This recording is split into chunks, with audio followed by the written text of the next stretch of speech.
Week 2. Let's go. So the Buffalo Bills versus the Miami Dolphins. Honestly, the Buffalo Bills were going to kill the Dolphins regardless. But, I mean, we all know what happened, but I'll get to that. But, man, James Cook. If you got James Cook in fantasy, you are cooking. James Cook inside the 20. I mean, come on now. Big play after big play. I mean, this guy could have like 1,500 yards for the Bills if they keep on playing like this. Just, run first mentality. But, I mean, Tua, he was playing really badly even before that. He was throwing picks. I mean, the Bills, honestly, I didn't give them enough credit. I thought without Stephon Diggs, they could really struggle. But I think if they keep on running the ball and they keep the ball out of Josh Allen's hands until they need him, I think that they could go far. They might even really take down the Chiefs for the first time in the playoffs. But as for Tua's injury, all I'm going to say is Tua he honestly might have to retire. If he gets another concussion after this, he has to retire. I mean, he probably already should, but I mean, he came back all the other times. He's probably going to come back again. But, I mean, that's just scary stuff, man. Football is amazing, but I mean, he could become a broadcaster, so he doesn't get completely detached from what he loves. But, man, you want to be able to live and see your children grow, man. Seriously. Ugh, that's so tough. And the Dolphin season is probably over, but that's not really what's even important here. I don't know how I'm going to even make jokes after that, but whatever, I guess I am. So the next game on our slate, 49ers-Vikings. Honestly, I did not expect this. Are the Vikings a good team? I guess so. Justin Jefferson just annihilating, as usual. 97-yard touchdown. I mean, he's amazing. Best receiver in the NFL, by far. I mean, the 49ers, multiple turnovers, I did not expect that. They also have some pretty key injuries. But Christian McCaffrey doesn't seem to be the problem. I mean, their run game can still work, but can Brock Purdy kind of lift them up from this? I'm not sure. It should be all right, but man, the Vikings are actually a good team. Browns, Jaguars. What is there to say about this game? Oh, that's right. Nothing at all. It's the Browns and the Jaguars. And the Green Bay Packers defeat the Colts. I was actually really shocked by this result. I mean, the Colts played like garbage. And Malik Willis, I don't know what his name is, actually played well. And the best part of the game, barf ball. I mean, barfing on the ball, I think it's a good strategy. Don't want to turn the ball over. Just puke your breakfast all over it. I think it's a solid strategy. Maybe not the best for, actually throwing the ball down the field, but they're just trying to game manage. I'd say it's a good strategy. And the Buccaneers and the Lions. I'm actually surprised by the Buccaneers. I thought the Lions would win this game at least 7 or 10 points, but the Buccaneers, they showed up. And most of all, I think the Lions might be a better team in the end of the season. But, Jared Goff cannot keep on throwing picks in those key situations. And they really need to convert their points whenever they get close. That field goal that they didn't get at the end of the half was a killer.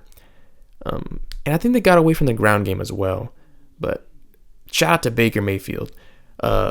Screw the Browns. Hopefully Baker Mayfield just keeps on winning.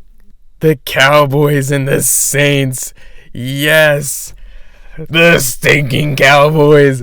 Oh my gosh. I didn't think I'd be rooting for the Saints and basically calling them my second favorite team. But honestly, anyone who faces the Cowboys is my second favorite team. Kamara just annihilated them. Oh, that felt so good. It's a good day when the Cowboys are getting blown out and getting violated. It's so beautiful. I knew it.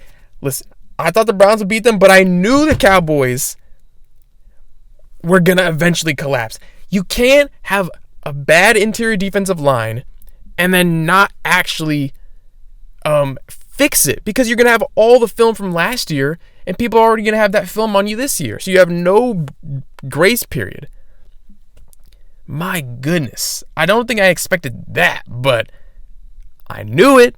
And I have a feeling the Cowboys are going to lose next week against the Ravens too, because I just trust Lamar Jackson more than Dak. Oh, what a beautiful game. Honestly, the highlight of my Sunday. Unfortunately, my Eagles, they did not let that last. But I'll talk about them later in the video. The Chargers and the Panthers. Oh, I'm so sorry, Panthers fans. I mean, what is there even to say? You stink. And you're somehow worse than the Giants. That's an accomplishment in itself. Bryce Young recently got benched.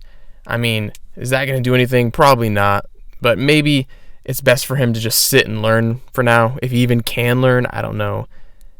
Maybe he can become like a Baker Mayfield and get better after he leaves the Panthers, maybe in like a year. But it also doesn't help that he's like barely 5'10", you know? But man, I mean, the Panthers, they might be the first 0-17 team in history. Honestly, the Giants and the Panthers might be winless, perfectly winless by the time they go to Germany for that toilet bowl of a game. But the Chargers, I mean, maybe we might actually see Justin Herbert reach his potential now that Jim Harbaugh, actually good coach, one of my favorite coaches, by the way, is coaching them. J.K. Dobbins is just killing everyone. I mean, they could actually, as long as the Steelers don't take a playoff spot, we could actually see them win a playoff game. And I've been waiting for the Chargers to actually have some success. Like, they're a team that I actually like rooting for outside of the Eagles. So the worm has turned. The Ravens and the Raiders. Oh man, people lost a lot of money on this game. A lot of money. A lot of fantasy pools just laid to waste. Survivor pools laid to waste. Oh man, all sorts of bets just down the drain. The Ravens, I mean, I guess their offensive line is an issue, but they were controlling the game. But for some reason, that offense just isn't consistent enough to perform in those key moments. And I think the O-line is a good deal. It has a big reason to do with that. But shout out to Gardner Minshew, the GOAT, who I think has the most passing yards so far. That is unexpected, but Devontae Adams is still balling. Shout out to the Ravers, but the Ravers. The Ravers. That's what I'm going to call them now, the Ravers. They love to party. Who wouldn't want to party with Gardner Minshew? But hopefully the Ravens give me something to smile about on Sunday when they beat the Cowboys. Seahawks and Patriots. I mean, there's not much to say about the game. Seahawks, I'm like, how good are they? I mean, they beat the stinking Broncos and the Patriots, who I still think are not a good team. Maybe week one was a little bit of like the Bengals just preseason. So I don't know how much I can really judge either team. Metcalf, I mean, he had a massive touchdown in this game, but I just don't know if I really believe in Geno Smith or even Jacoby Brissett for that matter. So we'll see in the coming weeks, but there's not much to gain from this game. Just a really gritty defensive game, but it did get interesting at the end there. Titans, Jets. Oh, Aaron Rodgers with his first win with the Jets. Yes, technically he had one back last year, but you know what I mean. And I mean, the Titans, again, another game that they should have won. Their defense is actually really good. I like their defense, but it's just those key mistakes. I mean, the screenshots from his turnover are just amazing. Amazing. His coach cussing him out. It's hilarious. But I mean, if he could just take this out of his game, they could actually win. But you know, it's if potential doesn't always get reached, you know. But he's still got time. It's just very ugly right now, and he's given the internet some amazing memes, that's for sure. But another game where things just don't go the way that they should for the Titans when they really should have won. The other Redbirds versus the Rams. I mean, first of all, we just have to talk about the Rams injury list. I mean, goodness gracious. Like, did someone put a hex on them or something? Like, holy crap. Their whole team basically just came back from a battlefield to try and play football. Everyone's just dead. The whole roster's just dead. It's unbelievable. And Kyler Murray in this game, he was really, really good. Like, probably the best game I've seen him play. I mean, he made some crazy throws on the run. It was very impressive. I did not expect it. Like, I actually picked the Rams, and I looked very stupid. So, yeah. Kyler Murray, I mean, at this point, I might pick them to beat the Lions next week, and I think they're going to get a playoff spot. So, congratulations to the Cardinals. I mean, maybe things will finally work out with Kyler. So, shout out to them. But this play, that one play where he just escaped, I mean, how do you even describe it? Like, it's just, you just have to watch it.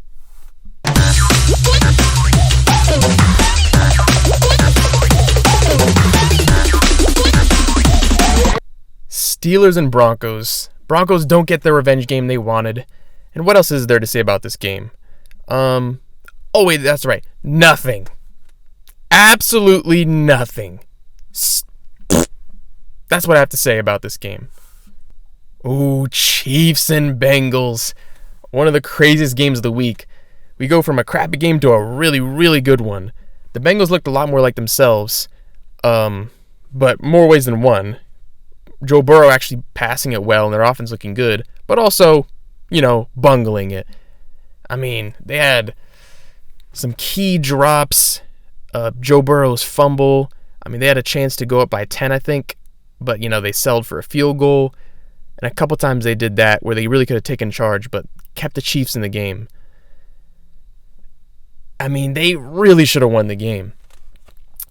But Chiefs just made less mistakes. I say that, but didn't the Chiefs fumble? But I guess it doesn't matter. And Patrick Mahomes had another interception. And that interception was, that's one of the best interceptions I've ever seen. I mean, maybe Charles Woodson from back when he picked off Peyton Manning that one time. But that was ridiculous, Odell-like. And, of course, I have to talk about it. The last play of the game. Oh, gosh.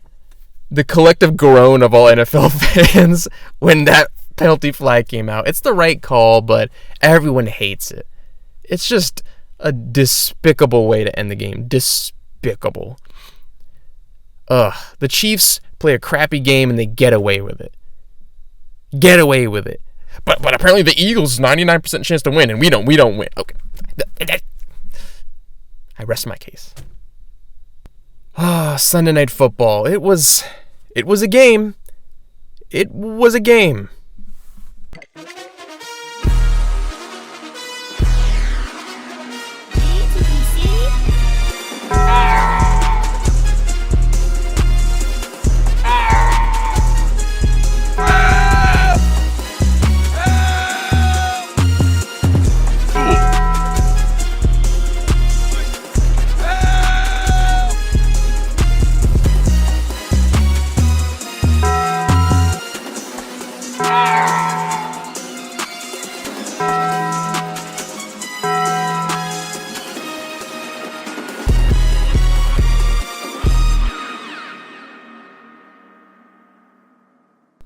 After that disaster of a game, we had the Eagles and the Falcons. Another disaster in a different way. The game wasn't that exciting, but, I mean, at least it wasn't, like 35 penalties in the third quarter that lasted 60 minutes in real time bad. But, oh boy. I mean, the Eagles, we couldn't stop the run for large stretches in this game. But, I mean, we only allowed 15 points, but it didn't feel like that. It felt like we were worse. Despite being without A.J. Brown, I thought the offense overall was decent. Considering that we didn't have much time to prepare for not having A.J., I think we did pretty good offensively. It's just that Saquon just dropped that one pass. That's just it. Sometimes that's all it really comes down to. I mean, the play call you could say is too risky, but I like being aggressive. Honestly, I don't mind it. It should have worked, and considering the stacked box, we probably would have gotten stuffed. Yes, we would have ran time off the clock. But seeing how terrible our defense was, we probably still would have allowed a touchdown, even if they only had 50 seconds left. And it's not even all on Saquon. We still should have won the game. We're up by 6 with a minute and a half. And Vic Fangio's defense. Vic. Had to push my microphone back for that one. Oh my goodness.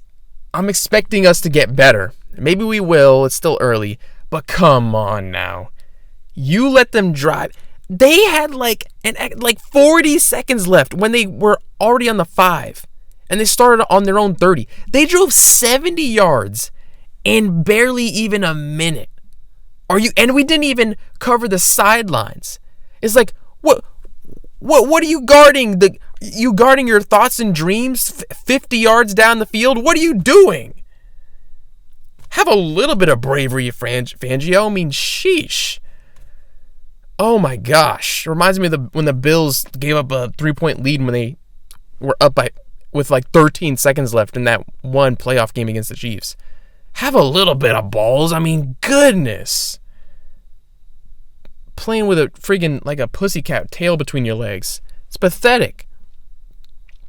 That should have never happened.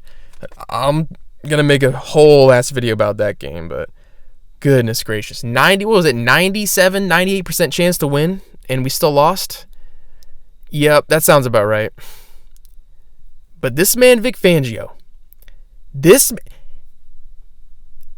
man, he better show the hell up next week, or else the fire under his ass by all of the Eagles fans will be like divine intervention. The floodgates will open, and Eagles fans will just start losing their minds. This guy better shape the hell up. All right, all this talk during the offseason, and for us to play like that, bro, I'm scared. The Saints and what they did to the Cowboys, I hope we don't get that Cowboys treatment and get turned into oatmeal. I don't know. I'm scared. And that game made me want to jump out a window. And that does it for an Eagles fan's reaction to week 2 of the NFL. I'll definitely be making a video about that horrible Eagles-Falcons ending in the whole game. But I hope you've enjoyed this. I'll keep on making NFL videos every week. And peace out.